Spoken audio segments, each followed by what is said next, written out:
नमस्कार, news and competition cracker channel में आपका स्वागत है। देखते हैं आज की महत्वपूर्ण करंट अफेयरों को।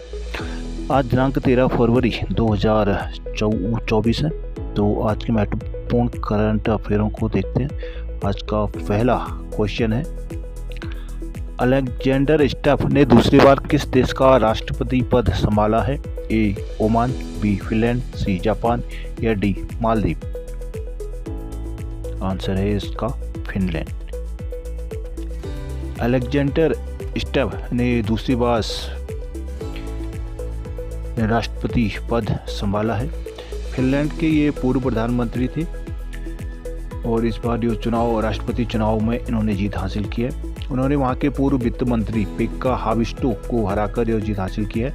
नेशनल कोलिएशन पार्टी के उम्मीदवार अलेक्जेंडर को 51.6%, जबकि फ्री स्वतंत्र उम्मीदवार पेक्का हाविस्टो को 48.4% का मतदान यहाँ पर मिला था। ये फिनलैंड का मैप है। फिनलैंड की राजधानी अभी हेलसिंकी है और यहाँ की जो मुद्रा है वो है यूरो। और आबादी की बात की जाए तो यहाँ लगभग 53 लाख लोग रहते हैं। खास बात फिनलैंड की है, यह दुनिया का सबसे खुशहाल देश है। अगला क्वेश्चन देखते हैं,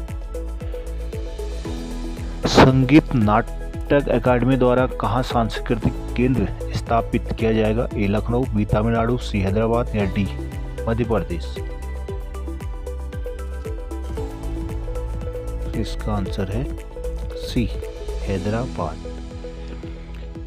हैदराबाद में संस्कृति मंत्रालय ने संगीत नाट्य अकादमी के क्षेत्रीय केंद्र, जिसे दक्षिण भारत सांस्कृतिक केंद्र के नाम से भी जाना जाता है, यह केंद्र संगीत, लोक और आदिवासी कला, थिएटर और कठपुतली सहित विभिन्न कला रूपों के प्रचार और संरक्षण के लिए केंद्र के रूप में काम करेगा।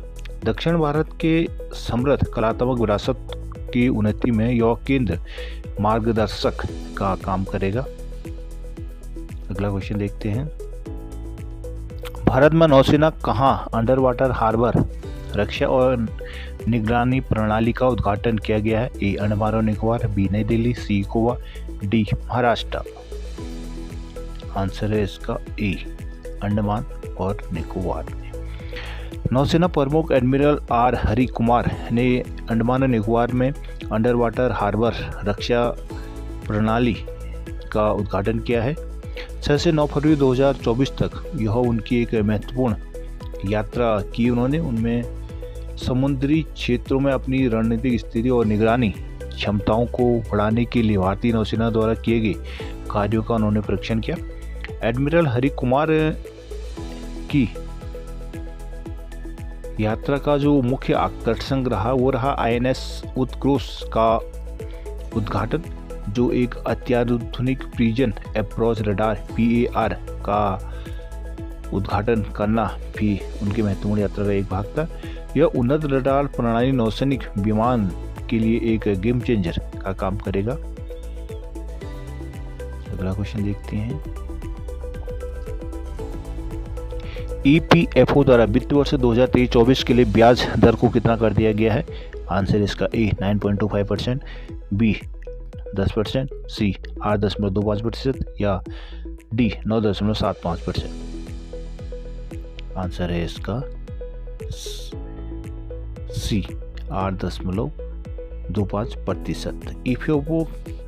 EPFO ने एक वित्तीय वर्ष 2023-24 के लिए जो EPF ब्याज दर को बढ़ाकर 8.25 करने का निर्णय लिया है। इससे पहले 2022-23 में यह ब्याज दर जो थी 8.15 थी, हालांकि 2020-21 में यह 8.5-8.5% के आसपास थी। EPFO के बारे में कुछ जानकारी देख ली जाए। EPFO भारत सरकार के श्रम और रोजगार मंत्रालय के अधीन एक संगठन है। EPFO की स्थापना 1952 में हुई थी। यह एक वैधानिक निकाय है। अगला क्वेश्चन देखते हैं,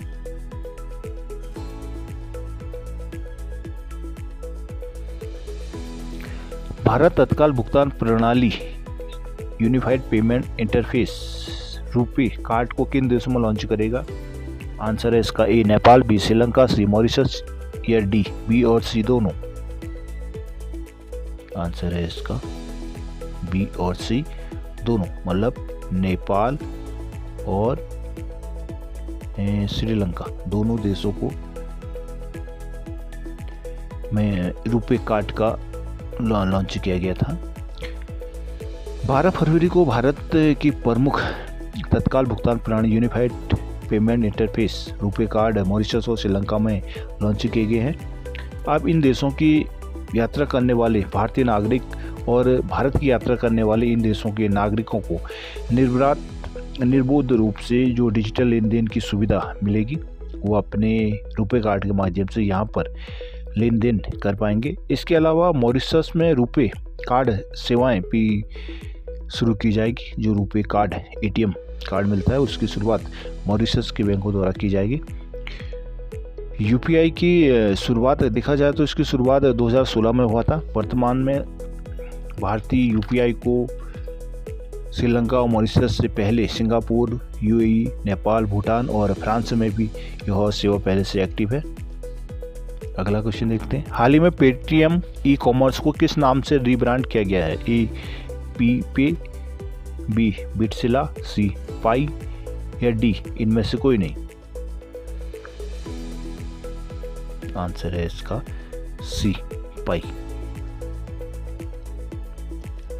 8 फरवरी को कंपनी रजिस्ट्रार की मंजूरी के बाद Paytm e commerce private limited का आधिकारिक तौर पर पाई प्लेटफॉर्म प्राइवेट लिमिटेड नाम हो गया है।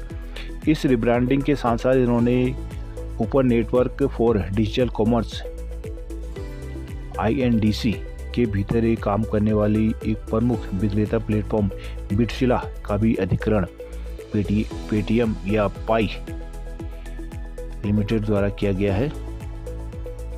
अगला क्वेश्चन देखते हैं। आतंकवाद के लिए अनुकूल हिंसक उग्रवाद की रोकथाम के लिए अंतर्राष्ट्रीय दिवस कब मनाया जाता है? ए 11 फरवरी, बी 12 फरवरी या सी 10 फरवरी या डी 15 फरवरी? आंसर है इसका बी 12 फरवरी को।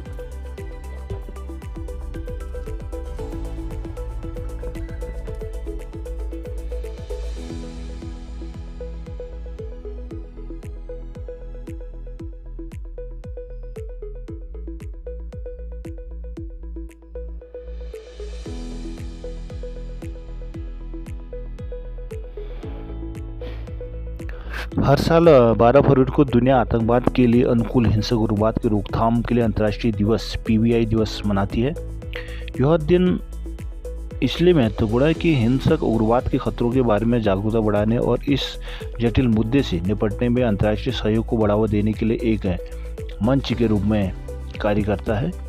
इस वर्ष इस दिवस की थीम है एक साथ रहना, आतंकवाद के अनुकूल होने पर हिंसक उग्रवाद को रोकने के लिए सामुदायिक लचीलेपन को बढ़ावा देना। समावेशी और लचीलेपन समाज की जो सामूहिक जिम्मेदारी है को इस थीम के माध्यम से रेखांकित किया गया है, जिसका हिंसक उग्रवाद को आधार नहीं मिलता, जहां पर समावेशी और एक साथ रहने और आपसी सामुदायिक जो लचीलापन है वो होगा तो वहाँ पर उग्रवाद को बढ़ावा नहीं मिलेगा। अगला क्वेश्चन देखते हैं। विश्व रेडियो दिवस कब मनाया जाता है? ए 12 फरवरी, बी 13 फरवरी या सी 10 फरवरी या डी 14 फरवरी? आंसर है इसका बी 13 फरवरी। हर साल 13 फरवरी को दुनिया विश्व रेडियो दिवस मनाने के लिए एकजुट होती है। यह दिन संचार के माध्यम के रूप में रेडियो के स्थायी महत्व को दर्शाता है।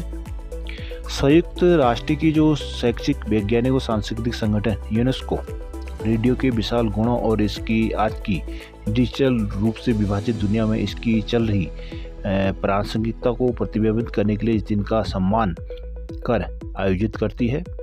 जो विश्व रेडियो दिवस 2024 की थीम है वो है radio a century informing, entertaining and educating. Radio के ऐतिहासिक विकास और समाज पर इसके गहरे प्रभाव का जश्न रेडियो दिवस के रूप में मनाया जाता है। रेडियो की जो शुरुआत हुई थी वो 1900 में जी मार्कोनी द्वारा की गई थी। भारत में ऑल इंडिया रेडियो की शुरुआत 1936 में इंपीरियल रेडियो ऑफ इंडिया के नाम से शुरू हुई थी। किस महापुरुष की 200वीं जयंती पर पीएम मोदी द्वारा स्मरणोत्सव को संबोधित किया गया? ए विवेकानंद, बी महर्षि दयानंद, सी सरदार पटेल या डी जमशेद टाटा? आंसर है इसका महर्षि दयानंद। स्वामी दयानंद सरस्वती की 200वीं जयंती के एक महत्वपूर्ण स्मरणोत्सव में पीएम मोदी ने गुजरात के मोरबी में श्रीधर स्वामी के जन्म स्थान टंकारा में वीडियो संदेश के माध्यम से उनको संबोधित किया था।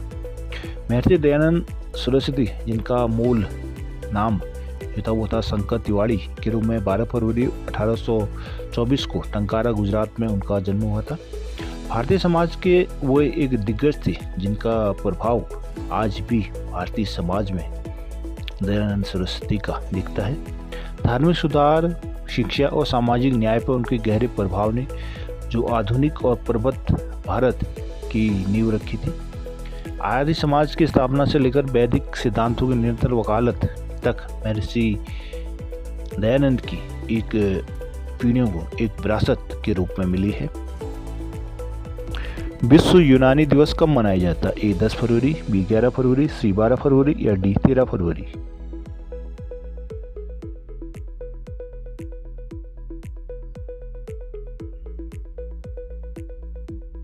आंसर है इसका बी 11 फरवरी। विश्व यूनानी दिवस हर साल 11 फरवरी को मनाया जाता है, जो प्रसिद्ध यूनानी चिकित्सक और दूरदर्शी हकीम अजमल खान की जयंती है, जिन्होंने यूनानी चिकित्सा के क्षेत्र में एक महत्वपूर्ण योगदान दिया था। यह दिन यूनानी चिकित्सा प्रणाली के बारे में जागरूकता बढ़ाने के लिए समर्पित है, जो दुनिया की सबसे पुरानी स्वास्थ्य देखभाल प्रणालियों में से एक है और जिसकी उत्पत्ति यूनानी प्रणाली की उत्पत्ति ग्रीस में मानी जाती है। इसे आगे मध्य पूर्व और दक्षिण एशिया में भी इस यूनानी पद्धति को विकसित किया गया था।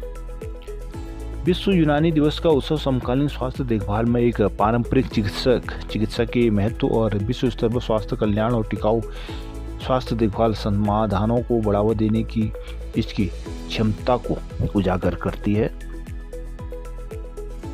हाल ही में स्वाति पोर्टल किसके द्वारा लॉन्च किया गया? ए महिला और बाल कल्याण विभाग, बी राष्ट्रीय महिला आयोग, सी STEMM या डी राष्ट्रीय विज्ञान अकेडमी?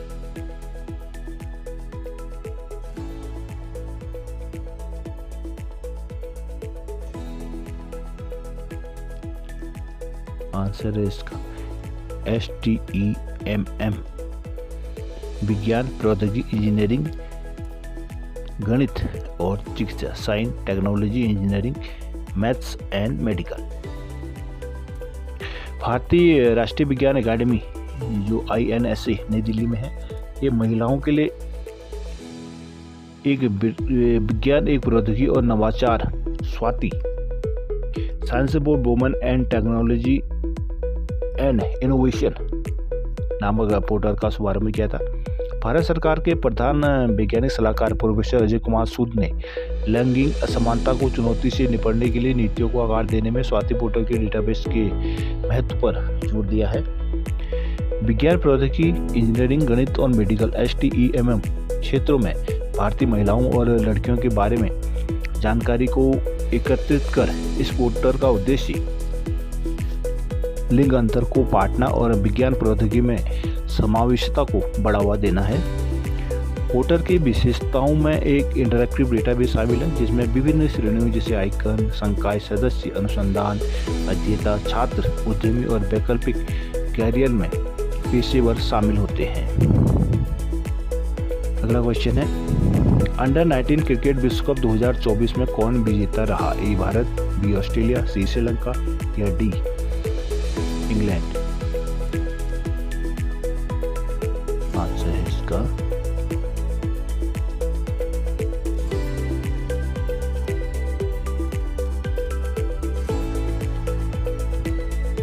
B Australia.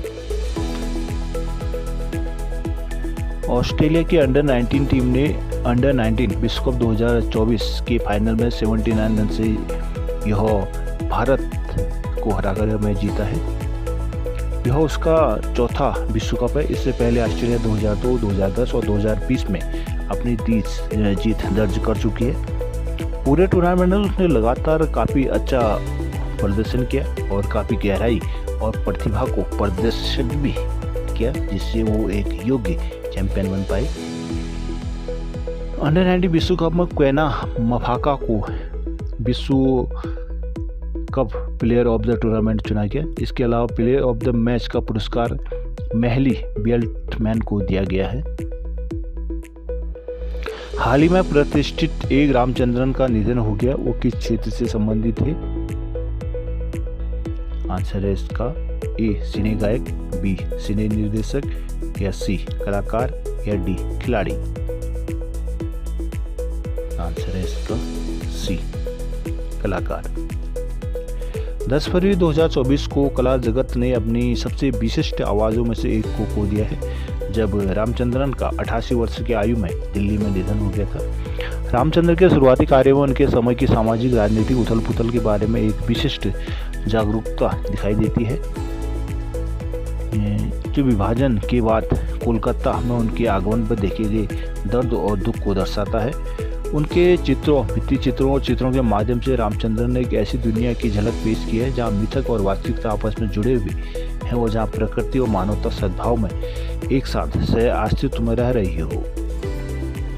अगला क्वेश्चन है, थर्मल कैमरों के विकास के लिए प्रामा इंडिया ने भारत सरकार के किस संस्थान के साथ साझेदारी की है? ए इसरो, बी सीडैक, सी IITs, या डी IIM। आंसर है इसका सी डैक। स्वदेशी विनिर्माण और नवाचार के विकास में प्राइमा इंडिया ने भारत सरकार के centre for development and advance computing sedan के साथ साझेदारी की है। प्रौद्योगिकी हस्तांतरण TOT समझौते के माध्यम से सुगम या सहयोग थर्मल कैमरों के उत्पादन, विपणन और समर्थन पर केंद्रित है। यह पहल भारत को इलेक्ट्रॉनिक सिस्टम डिजाइन और विनिर्माण ESDM में वैश्विक नेतृत्व की ओर प्रेरित करने के लिए डिजिटल इंडिया कार्यक्रम के लक्ष्य के रूप में अनुरूपित है। सीडैक की स्थापना 1988 में हुई थी। यह भारत की एक अर्ध सरकारी सॉफ्टवेयर कंपनी है। तो दोस्तों, ये थे आज की कुछ महत्वपूर्ण करंट अफेयर। आशा करता हूँ ये आपके लिए लाभकारी साबित होंगे। चैनल को सब्सक्राइब जरूर कर लीजिएगा एंड थैंक्स फॉर वॉचिंग।